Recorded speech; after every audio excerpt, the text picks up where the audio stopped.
So one year a corporate executive heads down to Mexico on vacation. And he ends up in this little village on the coast of Mexico. And he's out drinking one night in a bar, and he ends up drinking with a bunch of locals. And he meets this one guy who's a fisherman. The corporate executive is fascinated by this guy. He's never met anyone who's actually just fishes for a living. And so he bombards this poor guy with questions. And one of the questions he asks him is, what is your typical day like? And the Mexican fisherman says, I get up in the morning, I go out fishing for a couple of hours, I come in, make love to my wife, take a siesta in the afternoon, play with my kids in the evening, and go out drinking with my buddies at night.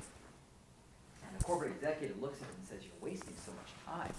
The Mexican fisherman's taken back by this. What do you mean? The corporate executive says, well, you obviously have this amazing way of fishing. You're able to catch all the fish that your family needs and provide for all of the needs of your family within just a couple of hours. Instead of working for just 2 hours a day, if you fish 8, 9, 10 hours a day, you can catch so many more fish. And then you can turn around and sell those fish and buy boats, additional boats. Well, now the Mexican fisherman is confused. I'm just one man. What would I need with all of these fishing boats? And the corporate executive says, no, you see, you have no vision. You take those boats and you hire other people. You teach them your special way of fishing. And then you are able to hire more and more people. You're able to buy more and more boats. You can move to Mexico City, start up a corporation. The corporation will grow larger and larger and larger until one day you'll never have to work again for the rest of your life. You'll be able to just sit back and let the corporation pay for everything that in your life. The Mexican fisherman looked at the corporate executive and said, well, let's say you were able to do this. Say you were able to start your own company, you build it up larger and larger and larger until at one point it gets so large you never have to work again for the rest of your life. You can just sit back and the company pays for everything. What would you do? Now the corporate executive was taken back. No one had ever asked him this question before. And since the Mexican fisherman had been so gracious in answering all of his questions, he really wanted to give him a good answer. So he thought about it. And he thought about it. And he thought about it. And after a good long while, he said, you know what I would do if I never had to work again for the rest of my life? I'd retire to a small village on the coast of Mexico, go out fishing for a couple of hours in the morning, come in, make love to my wife, take a siesta in the afternoon, play with my kids in the evening, and go out drinking with my buddies at night. Now the point of that story is that the corporate executive is living his entire life trying to achieve a dream that the Mexican fisherman is achieving just by living his life. You guys have a break coming up. You guys have at the very least a break from school.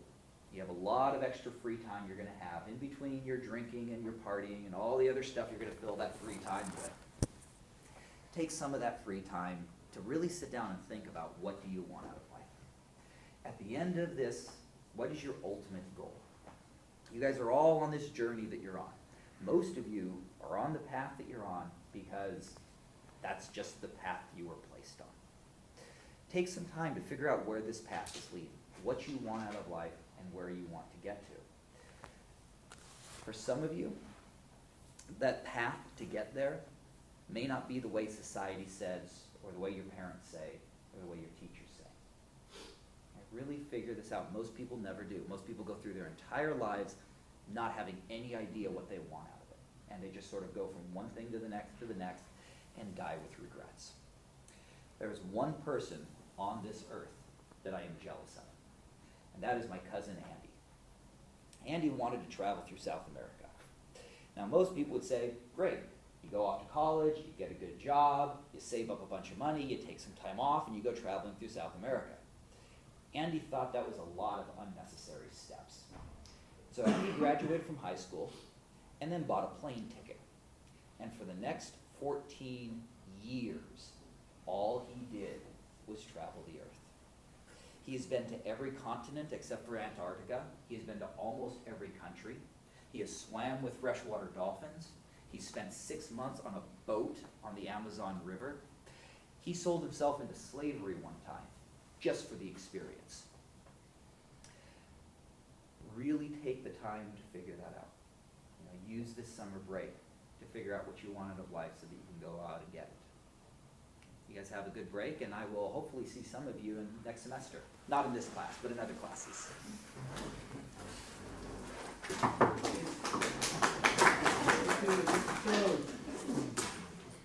So, are you going to YouTube those? Yeah, I guess that. Like viral. See them watch together. Yeah. How's Andy doing now? Andy is now, he stopped traveling. He does still travel on occasion, but he doesn't travel very often. He is now a high school geography and foreign studies teacher. Which, Geography. yeah, I mean, it's basically he says, all right, let's talk about this country. So when I was there, and he just sort of goes through the list. So, but that's what he does now. He's still travels, just not as much. How do you get all the money? That's what my question. How do you get all the money? Where did he get the money from? Andy did odd jobs. He built stuff. He sold himself into slavery. He taught a lot of English. How's that possible? Sell yourself into slavery? What country was that? I'll have to ask him which country it was Okay, in. okay. It was Eastern Europe, somewhere in Eastern Europe. I want to know. Hope it, Yeah. hope it wasn't some sort of death camp. Slavery in most countries is a temporary thing. The slavery that exists nowadays is a temporary You thing. like human trafficking maybe or something? There's also human trafficking, but he didn't do that. He didn't want to do sex slavery. But when he really needed to save up money, he went to resorts, and he worked at a resort. Because he knew the language, he knew the culture there, and he knew English. And so the resort loved hiring him. So he worked at a resort for like 2 months and then traveled for the rest of the year. Yeah. I know a guy, I met him hiking through the rainforest in Peru. And what he does is he spends 6 months working, 6 months traveling.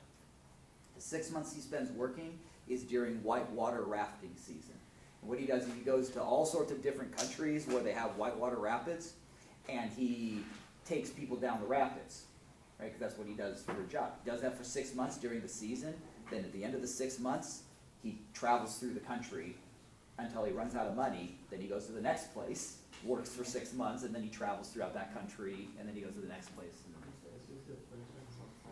Yeah. Well, thank you. You too, guys. Good question. Yeah. Your business 24, which is entrepreneurship, right? How hard are the classes? Like, if I'm taking Cal 2 alongside it, it would be hard. It's going to be a tough. What other classes are you taking?